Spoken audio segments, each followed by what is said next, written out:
প্রত্যন্ত গ্রামে জরাজীর্ণ এক মসজিদ, যেখানে নামাজ পড়লেই বিনামূল্যে খাবার খাওয়া যায় পেট ভরে, লাগে না একটি টাকাও। উদ্দেশ্য সবাই যেন খেতে পারে তৃপ্তি সহকারে। মহান আল্লাহর পথে সবাইকে ডাকার ব্যতিক্রমী এই উদ্যোগ নিয়েছেন আব্দুল মজিদ মণ্ডল নামের এই ব্যক্তি।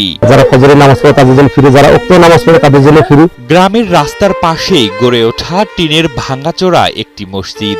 বাঁশের বেড়া আর পলিথিন দিয়ে ঘেরা মসজিদটিতে বসেই নামাজ পড়ছেন মুসল্লিরা। জরাজীর্ণ এই মসজিদটির পাশেই গড়ে উঠেছে ভিন্নধর্মী একটি খাবারের হোটেল, যে হোটেলটি ইতোমধ্যে মানবিকতার উজ্জ্বল দৃষ্টান্ত স্থাপন করেছে পুরো এলাকায়। মানুষের আমি দাওয়াত দিই, সবাই আসো আমার এখানে খাও। এটা মসজিদ করেছে, নামাজ পড়ো, সবাই ডেকে এনে খাওয়াবে, মানে খাওয়াতে পারলে উনি ভালো লাগে ওনার কাছে। যে হোটেলে খাবার হিসেবে পাওয়া যায় মাছ, মাংস, ডিম, সাথে খিচুড়ি।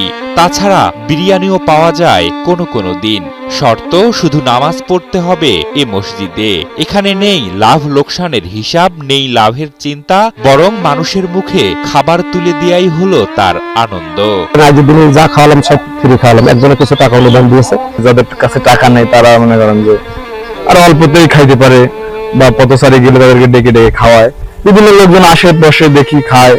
মসজিদে যারা নামাজ পড়ে তাদেরকে ফ্রি খাওয়ায়। অন্যের দান করা সামান্য জমিতে জরাজীর্ণ এই মসজিদটি নির্মাণ করেছেন ঝিনাইদহ জেলার মহেশপুর উপজেলার বাবলা মাথাভাঙ্গা এলাকার আব্দুল মজিদ মণ্ডল। আর আল্লাহর পথে সবাইকে নিয়ে আসার জন্য পথ হিসেবে বেছে নেন বিনামূল্যে খাবার প্রদানের মহৎ এক উদ্যোগ। আজ আপনাদের শোনাবো মহান আল্লাহর প্রতি একজন মানুষের ভালোবাসার গল্প। আল্লাহু আকবার, আল্লাহু আকবার। 5 মাস আগেও মজিদ মণ্ডলের জীবনটা ছিল ভিন্ন।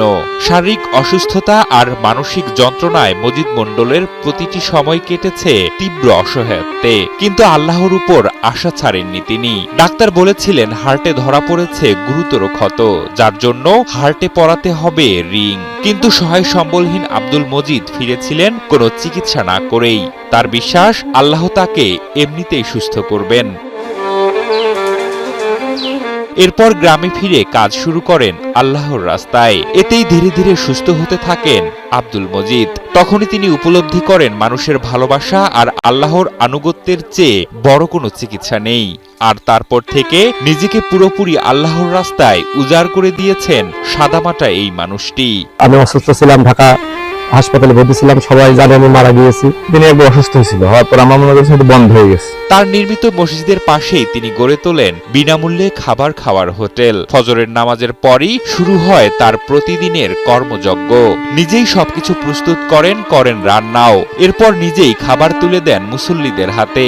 খাবার খাওয়ার সেই প্লেটগুলো পরিষ্কারও করেন নিজেই।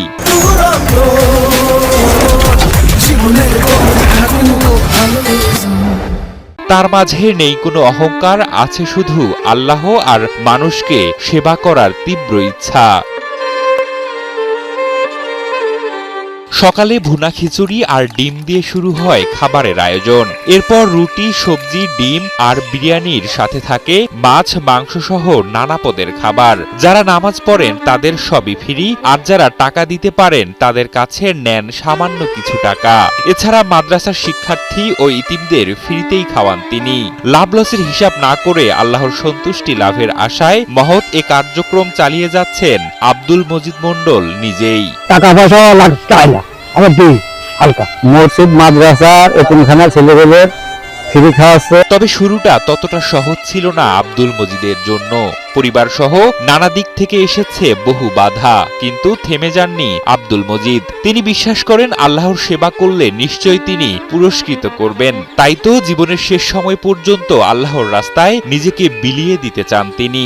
যাই কিছু দেয়, দিলে দেয়, না দিলে সকল বিষয়ে সবার আমোদও হবে, আমার জায়গাটাও, পরিবেশটা ভালো হবে, সবাই ভালো থাকতে পারবে, আমিও ভালো থাকতে পারবো। আব্দুল মজিদ মণ্ডল ও এলাকাবাসীর এখন একটাই চাওয়া, মসজিদটিকে ভাঙাচোরা থেকে ভালো একটি কাঠামোতে রূপ দেয়া। কিন্তু পর্যাপ্ত অর্থের অভাবে তা হচ্ছে না।